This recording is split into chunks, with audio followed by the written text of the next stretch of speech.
Thank you for the kind introduction. That's a long biography. I've got to shorten that. It's good to be with you today. The last group was armed. I trust you are not. And I was a little concerned about that, but I want to thank you for inviting me to join you. I also want to thank you for bringing me to the Hyatt. It's always good. It's always good to be able to look at the competition. I'll be counting the threads on the sheets tonight, and I will take all the promotional material back to Brands tomorrow morning. We don't always, we don't get out much, so we have to check in these things when we get the opportunity.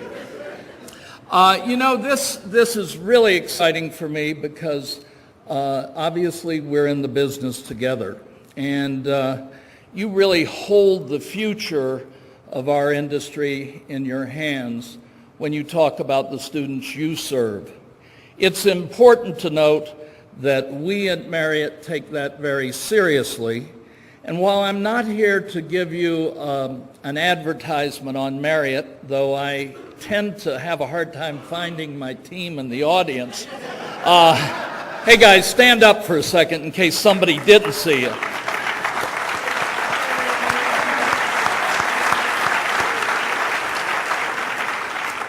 I don't intend to give you a commercial. I'm not going to spend a long time talking about the fact we have 18 brands. Now, I came from sales and marketing, so I tend to round up, so stick with me on this. We're almost 4,000 hotels. Actually, we have over 30 million members of our Marriott Rewards program. We're number one on the internet, and the fact that we are number 7 in the world on the internet, not just in hotels, I probably won't talk about that, and I don't want you to worry about those facts. The fact that we are in 71 different countries and that we have really almost 250,000 associates if you start blending everybody together, including our franchises. It is a wonderful company, and I know our representatives here, Steve's group, will definitely spend time with you during the meeting and help convince you of everything that I might have been able to try to suggest tonight. I'm not going to sell the book here either tonight. I might have been a little, out there trying to name my speech after my book. But the other day, a couple of months ago, I asked Mike Oceans, Dr. Oceans at Boston University, if he could help me out and help me craft a syllabus for the book. And his creative juices went to work, and he named the syllabus, "You Can't Teach with Your Feet on the Desk." And so I thought that was a better title for my discussion with you tonight, because frankly, I really think there's some truth in that. With everything going on in the world today, you really just can't sit back and worry about the many things you have to worry about as administrators. And I realize just from my exposure and experience with the university systems that I have had the opportunity to work with, both private and state, that each of you really are facing challenges that could keep you in your office all day. The administration, the paperwork, the committee meetings, the number of meetings that you have to go to. But frankly, we've got to get you out there, and this association meeting is one of those to help you keep on top of what's going on. And it's a principle that we believe in Marriott. And so I thought that one of the things I could do is spend some time talking about a few of the things that are going on out there. Now, this is a global organization, although dominated by North America.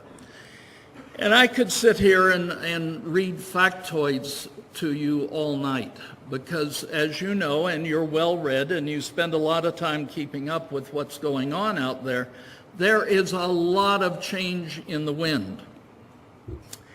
I'm only going to share 2, and I will read them rather than try to memorize them.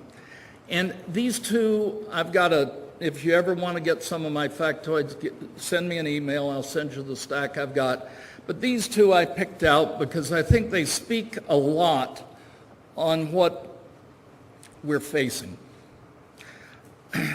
6 countries out of, they are all emerging nations, will account for half of the world's growth by 2025. 6 countries. We do not live in that country here. And those 6 countries are Brazil, China, India, Indonesia, Korea, it said South Korea, but Korea, and Russia. It's hard for me to call China an emerging country. I know one day the Japanese woke up and they found that China had surpassed them. And then they realized they were sending millions of dollars to China because they were an emerging country. And I hope they took the time to cut that program out. But China is not an emerging country by my definition, but it is certainly in the forefront. The next statistic will tell you why I'm going to spend the next 3 weeks where I'm going, which is Rwanda, Kenya, Ghana, South Africa. The IMF predicts that 9 countries in Africa will literally be among the fastest growing in the next decade of the top 25 countries in the world. These emerging countries throughout the world are where the action is. You know it, and I know it, and finally this country is beginning to catch on to it. China's middle class is growing to the point that by the next 10 years, China's middle class will be another 270 million people. And China, when the middle class is the middle class, is a traveling country. Their middle class travels the world. And that middle class, while not defined by the same rules we do, we know that that will be a phenomenal step. India expects in the next 10 years, although they only have about 8 million travelers today, to reach 50 million. So when you think about those countries I first listed for you, they are becoming our new global customer. This allows me at this moment to do a commercial break. And if Roger Dow was up here with me and Bill Marriott was up here with me, they would both ask that we talk about the fact that the United States has closed its doors to the international markets. And this is both a crime for our economy, something we seem to be worried about right now, and a real shame. Last year, there were more Chinese in Paris than in the United States. It is difficult to get a tourist visa from China into the United States. Marriott has 62 hotels in China now and well over 35 under development and construction. The fact of the matter is, we know the Chinese enjoy tourism. We have seen them in Hainan Island, and frankly, we are at this point in the process of having 5 hotels in that destination. They love warm weather. Hawaii would love them. Our coastline would love those customers. And those customers, and when visitors visit, we consider them to be exports. Why? They bring money. They bring money at every level. It's not just for hotels, it's for the restaurants. It's not just for the restaurants, it's for the cab drivers. It's for the tourism, the shops. Tourists are, by all means, every way you want to measure it, the best economic stimulus you can have. And there is a voracious, fast-growing market that this country needs to bring to its shores to get its stimulus going. Any way you can write your congressman while we resolve the debt and anything else would be greatly appreciated, because we have a number of our industry leaders up on Capitol Hill trying to get them focused on opening the doors so we can get some of this money into the commercial. Let's go back to the thoughts at hand. My thought is at this point that the good news out there is this industry has nothing but growth ahead of it. When you consider the amount of potential tourists that are coming, it is phenomenal. And I'm not talking about the U.S., I'm talking about the global world. That's why Marriott and our competitors, I won't use their names and reinforce your thoughts about them, that's why we have the picture up here, Marriott. You notice it's in red. But our competitors and Marriott are all directed toward the same objective. The global market today holds tremendous potential for us as an industry. And it means jobs.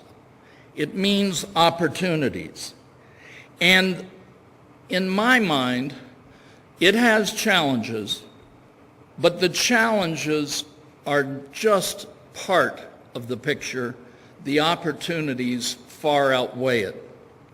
And in our industry, we are going to depend on education to give us the people that can make the growth happen. Now, people always ask me, what is the situation with the economy today? Well, I've worked for Marriott for 39 years. And the fact of the matter is that our industry is not an industry that deals with just 2 or 3 years. We look at a long-term picture. You don't build a hotel for 2 or 3 years. So you need to look at the long-term view. You need to look at all these economies generating new middle classes. It's not just China. It's Russia. It's Korea. It's Brazil. It's the U.S. continuing to grow, but not at the same pace. And that means that the world's people want to travel, they enjoy travel, and they begin to bring us a new world. That being said, if I built the case for you for why we have opportunity, let me ask a favor in getting you to think about some of the differences. My world has, for the last 21 years, been the international arena. I did drop by the United States occasionally. I have spent time in the U.S., and obviously as an executive in the company, I know some of the things going on here. But some of the trends out there that are really impacting us, you are very much aware of, and I just want to touch on some of them for a second to put a context to the next couple of comments I make. You know that domestically, food and beverage in hotels has diminished. It's moved to the freestanding restaurant arena. National Restaurant Association should be very happy. The fact of the matter is that's happened in our area. We're beginning to see it happen in Europe, as restaurants, freestanding restaurants, seem to be able to offer enough variety and excitement. That is not the case in emerging countries. In the case of our Mumbai property in Bombay, we do 2,500 covers a day for restaurant only, does not include catering. It's an exceptional situation. In Dubai today, we are building a 1,600-room hotel, but it has 17 restaurants. Now, the Middle East is a little different. You can only drink in a hotel. Oh, would that be the case in New York? But the fact of the matter is that the rest of the world still, in many emerging markets like Asia, see the hotel as the place to go for food and beverage. And we enjoy an opportunity to offer many great alternatives. We have a tremendous need for food and beverage. But I am prepared to tell you in the next 20 years, I would not be surprised if you saw in Asia the restaurant phenomena starting to take place.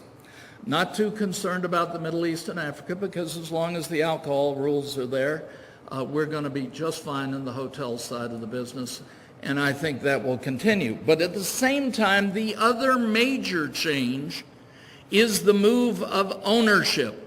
And I know some of you are talking about this, but I think it's very significant. And the only plug I'll make for my alma mater is Chris and his team at BU have just hired a professor to deal primarily with asset management and franchising. Why? Because today, many of the branded chains, remember 18 brands, us, are moving toward franchising. In North America, we are 75% franchised. The rest are managed. Internationally, it's almost a complete flip. However, we are seeing franchising moving into Europe, and I'm not here to tell you that it won't take another 25 to 30 years before you start to see it move into Asia. Again, Middle East and Africa will lag. Franchising is a trend, and it is something we need to embrace. Companies like Marriott are changing the direction, but when you think about your product, the most significant aspect of that is the operators that you turn out. The people who want to get into the operations are probably going to work for these new operating companies. Now, Sage is a local one here in the Denver area, and Mr. Eisenberg is with that group. Another one is in North Carolina I'm familiar with is Concord. White lodging for these three for Marriott I'm very familiar with, but because I haven't been working in the domestic arena, I don't know the numerous ones out there. I can only tell you that this market is going to grow. It is one of the changes we're going to see, and we need to prepare our people for these companies that are going to be doing business under the brands that the major branded companies have. And the 7 major brand companies are going to continue to move toward franchising, still maintaining a management component primarily in the large full-service hotels. What does that mean, in my opinion, for you? Number one, maybe number 1 through 6, is that we need leaders. We need people out of these hotels who have a leadership component. And especially if you are a 4-year program, we need these folks to be prepared to lead and, more importantly, make decisions. It is essential, I know, that they are going into junior management positions right out of the program, but they have to get that skill from you. You don't want to rely on us, though we're doing it now in our training programs, to teach them leadership. I got my leadership training, that's not a shot at BU, Chris. I got my leadership training from the United States Army. And we're not sending people to the military for their leadership training program. I'm not sure if Mr. Obama got up and said, we have a new program, 2 years in the Army, it's your leadership training program, that it would necessarily go over any better than a tuition hike in the California school system. So at this point in time, the fact of the matter is that we need you to teach that leadership component and, more importantly, decision-making so they can bring it to the workplace and it can help us be more effective.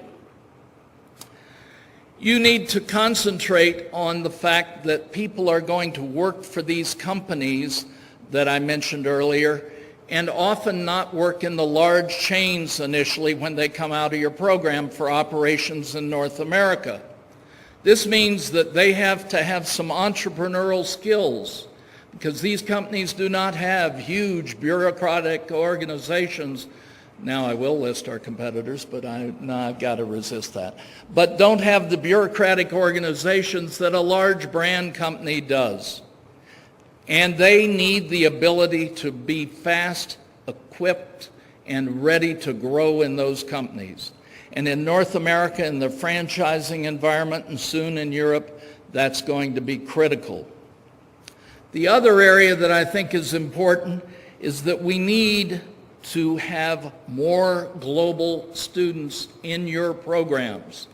By that, I'm arguing for bringing the Chinese, the Indians, the Europeans, the Russians here in your programs to increase their awareness of how we approach this industry. They are brilliant students. We need them back with what you can teach them.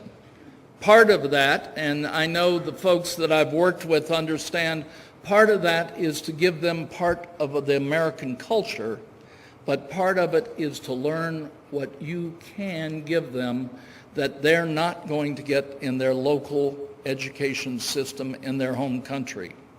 And where you have the opportunity to cooperate and bond with international schools outside the United States, I would encourage you to do it. Hotel education is a growth business because you've got to fulfill the needs of all of these programs and various future customers that we're talking about. Another area is sales and marketing, and the fact is that that area is one that we currently truly need more highly qualified individuals. Lastly, I would make the point that practical, tactical, and strategic has changed over the last 20 years. I was raised as a tactical person. Marriott and our business has been tactical for years because our chairman focused us on delivering a product and ensuring that we solved problems efficiently and quickly, and we needed to become more strategic from time to time.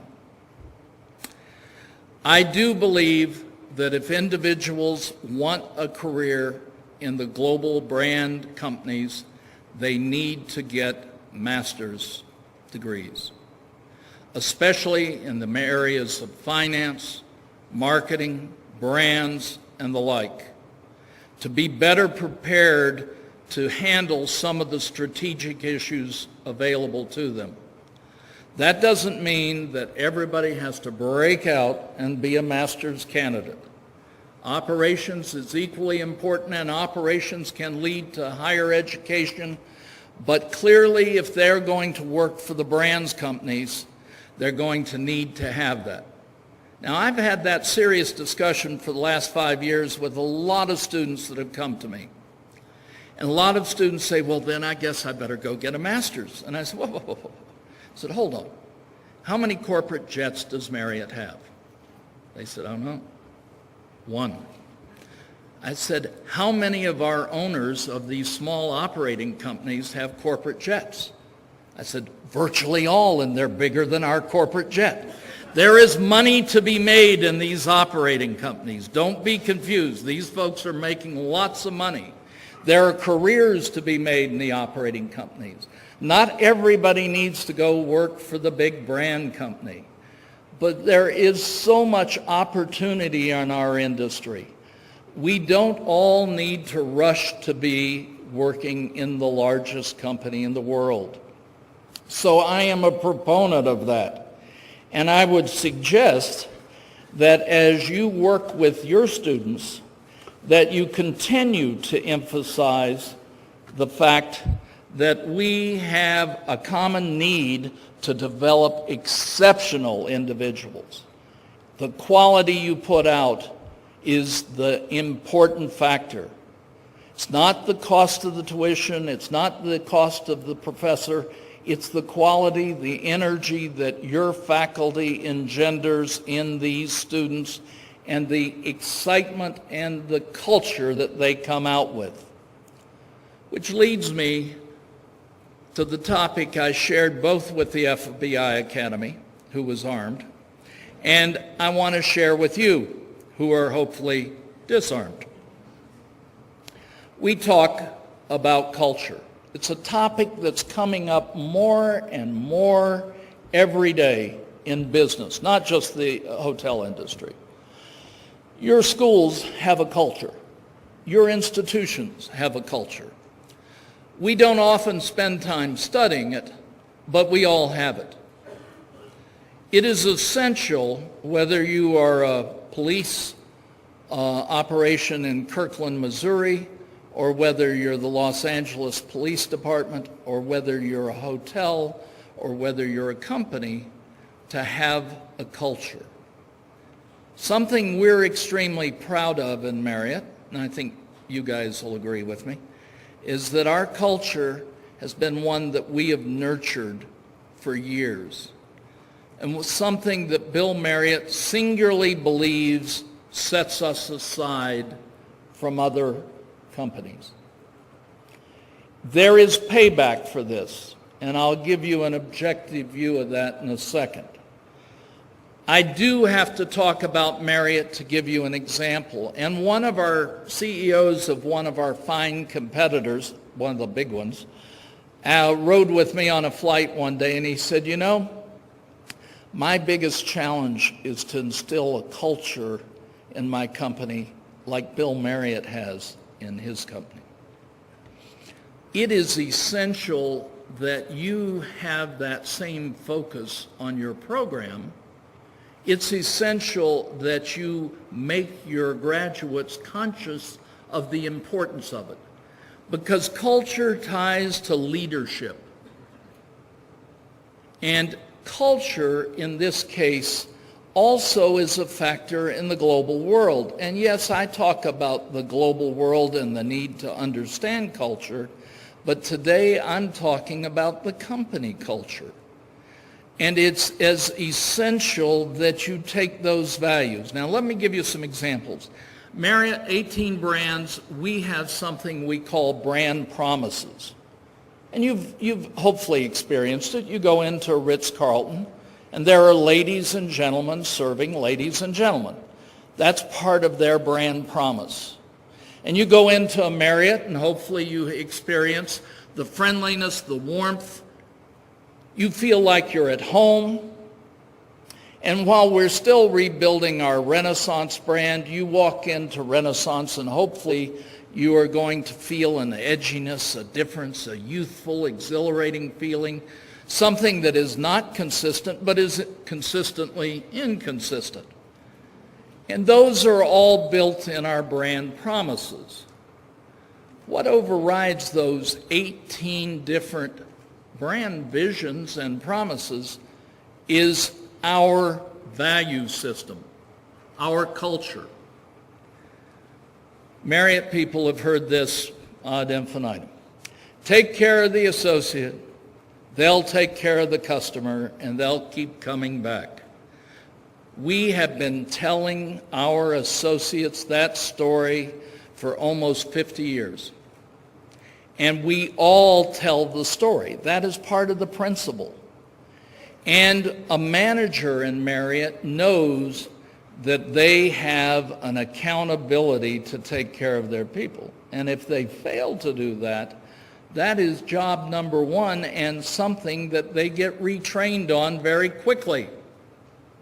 It's part of our culture. We reinforce that. We literally have an employee opinion survey that Steve's been around for 40 years, at least the time I've been with the company. That means that my bonus is dependent on those employee opinion surveys that work for me. And the regional vice presidents work for me, the COOs, their bonus is dependent on those. And there is nothing like a bonus to get you focused. So we know that we need to focus on our associates. It's part of our culture. So when you get down to it, taking care of our associates is important. It's demonstrated and paid back in other ways. Demonstrated recently in Tripoli when we had to evacuate our hotel. 186 associates, 3 customers left in the hotel. We couldn't get them out by bus to Tunisia. The Schlumberger caravan had been attacked and women raped and men badly injured. Couldn't get them out on the boat. You all saw the boat that we rented. The American Embassy had it, and it was stuck in the harbor, though that was Plan B. Plan C was commercial aircraft, and that didn't work because we had people returned because the airlines would only take their own people. That left us with the plan we hadn't gotten, where we had to go out and find an aircraft which was used by the UN in Africa and came with its own armed security detachment. We were able, after 7.5 hours of working our way through that airport, to get all of our associates on that aircraft and get them to safety. And all associates have been reassigned to other hotels. That tells our associates that we're going to take care of them. There was not an American in that group. They were 50% Filipino and Moroccan and all the other nationalities. But everybody in Marriott knows that Marriott will take care of its people. That's important. And where that payback comes happened recently in Cairo. The Minister of Interior, I happened to go to Cairo from February 4th through 10th. Part of my job was to go see our associates and represent the company.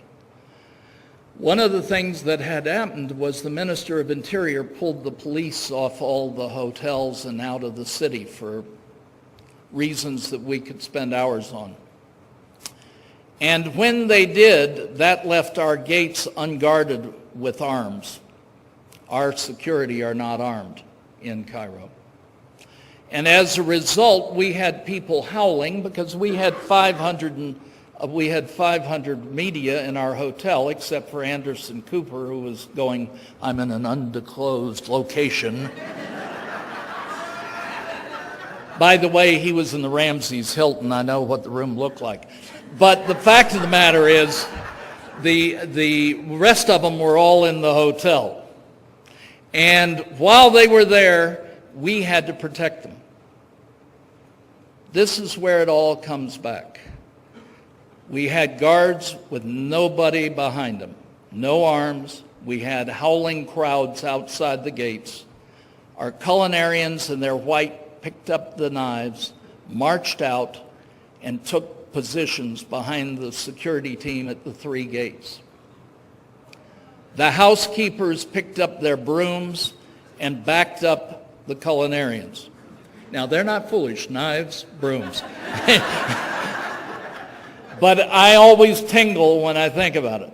And the engineers, being the smartest of all, came out with their shovels and positioned themselves behind the housekeepers, the culinarians, and the security team. Needless to say, the gangs did not want to try to take this group on.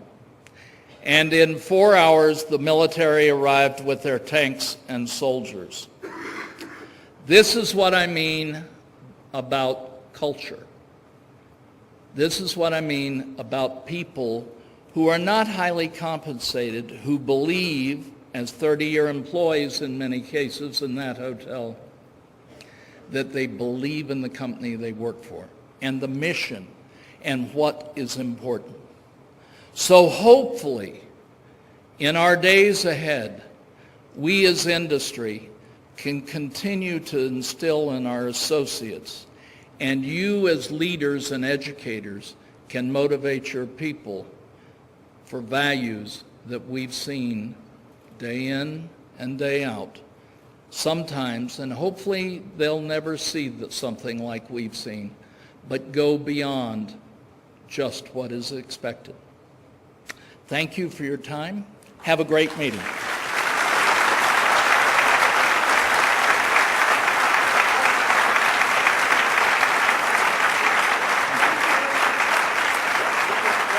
Pardon? Sure. Yeah, I'll take questions. Yeah. Before we say goodbye to Mr. Fuller, we'd like to make sure that you have a little chance or opportunity to ask some questions of him. So I know I stand between cocktail hour, and so I'm more than willing to back off. But if you have a question, I'll be glad to take it. I see a hand in back, and I'll repeat it if you can yell it at me.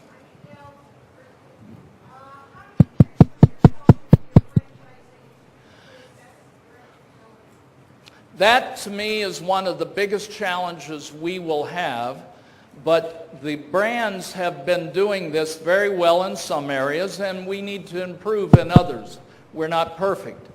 In our Courtyards, Fairfield Inns, and all the Town Place Suites and our smaller brands, which are primarily franchised today, they have always held their meeting annually, even in the worst of times. We've had probably one canceled in the last 15, 20 years. That annual meeting, our franchise owners use as a reward for their people. But it is instilled with culture, reinforcement, and the like. Then there is training. And the training crew does a lot of work with the managers, both as we bring new hotels in and as they continue to exist. It is probably, for the brand companies, the biggest challenge they will face. But when it comes really down to it, what really separates setting the tone is the actions of our regional teams, our division people. And so when Bill Marriott visits a franchise or a managed hotel, he sets the tone by his actions, by walking around, by being on the dock, by spending time shaking hands. So when I was in Egypt, we have 4,000 associates in Egypt. I shook hands with about 2,000 associates. Now, I didn't see them all, but they knew we were there, and they knew we were giving them a smile and an opportunity. Setting a tone is as important as anything else. So when Bill Marriott goes into that kitchen and inspects the box and finds the milk that's 2 days over, it's not finding the milk, it's setting the tone. And that's what we try to transfer. We have been insisting on the management side. That's what we try to transfer in the franchise. It's not easy. Yes, sir. Ma'am, I saw him. Marriott Adams, and I teach at a community college, so the students are extremely young. And I tried to experiment last semester. I made them read the Marriott book, Marriott Way. And it had to do weekly book reports and discuss operations of associates. And I think it was a really valuable experience because, first of all, they got to see another point of view of how customer service is done, how Marriott handles their employees.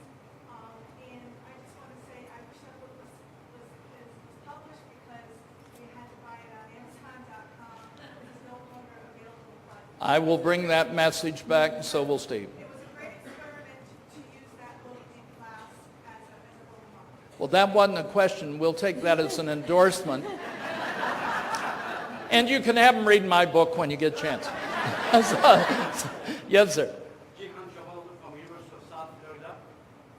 As you know, English has become an international language. Wherever you go, you can get by if you speak English. And you being in the international arena, and we as educators are not doing very well job in teaching our students another language because we depend on English and it's pretty much enough. Do you see that we as the educators should force or enforce our students to learn another language? Like you were saying, emerging countries, China, whatever that might be. The question was language, and should we be pushing language, second language, or even a third language in our educational programs? Candidly, if you are going to operate a hotel for Marriott in Latin America, you speak Spanish or Portuguese. It's the bottom line. So if you're going overseas, that's it. If you're going to deal in China, you're going to speak Chinese. But the fact is, let's think about all those people coming to the U.S. Today in a Marriott hotel domestic, there are approximately 21 different nationalities. That means our associates, the people we work with, speak different languages. And when an associate's having a problem, they feel more comfortable with someone who's sensitive in their language. Spanish is a tremendous help in operating a U.S. hotel.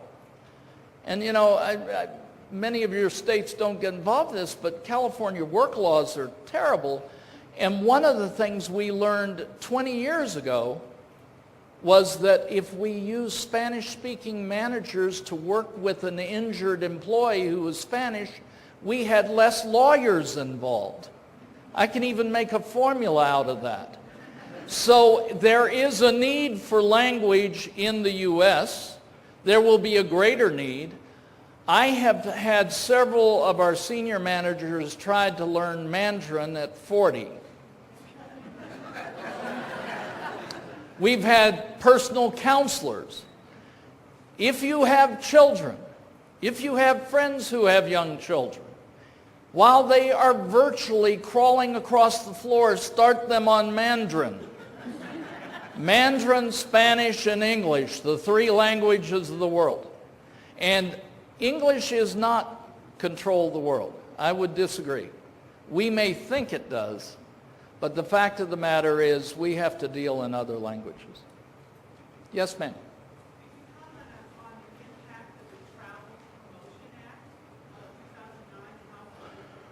Well, I don't want to tell you this, but actually it's on the block right now in these cuts, which has us terrorized.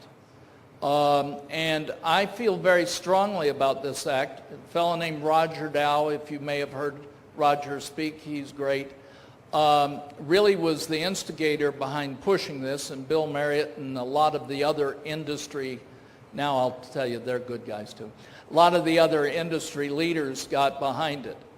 It is part of the answer to the problem that I was talking about, because we've never promoted the destination. The California commission that I work on promotes California, does a masterful job. This promotion, which we're talking about, is designed to sell the entire United States. And it has great potential once it's executed.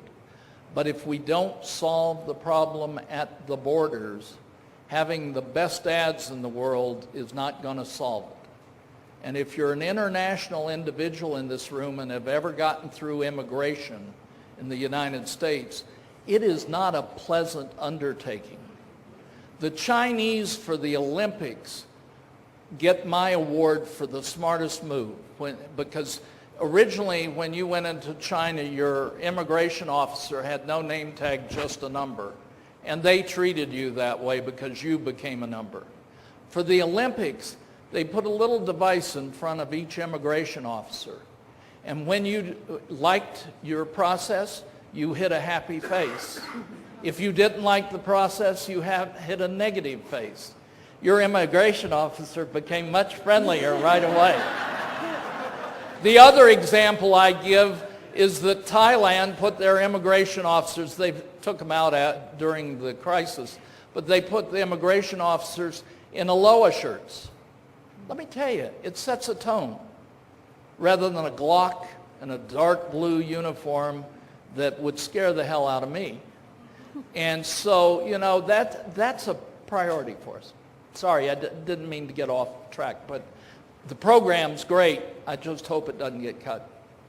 Any other questions? Well, Okay. I would like to thank you for joining us. If you'd come back up.